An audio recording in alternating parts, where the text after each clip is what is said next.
सारेगामा से हमारे खेसारी भैया का गाना आ रहा है, जो कि बहुत तगड़ा और बहुत सुपर हिट गाना है बा। ओकरा के हमनी के शूटिंग में रहनी जाओ, बड़ी मजा आई रहे। हमनी जी में काम कैले बड़ी और बहुत दिन के बाद अनुपमा यादव के वापसी भइल बा गाना में।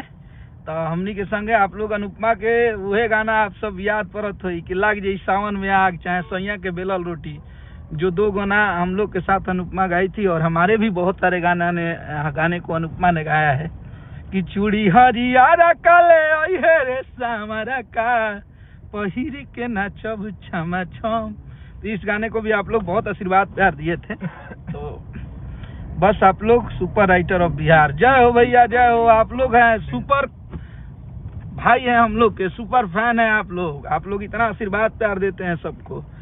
इस बार हमारे भाई को भी आशीर्वाद प्यार आप लोग दीजिएगा, जैसे हम लोग को देते हैं। निखिल को बहुत अच्छा निखिल जी गाते हैं, बहुत तगड़ा गाते हैं, जो कि जिसके साथ अब आप लोग के पता ही हो कि आपके भाई ने अपना करियर ही एक ऐसे सुर वाले और ऐसे गायक के साथ चालू किया था जिसकी गायकी में दम है। बहुत जल्द आप सबके बीच में हमारे अन्नपूर्णा फिल्म से गाना राउत लेखनियों में बहुत दम बा, राउत लेखनी का तो दुनिया कायल बिया।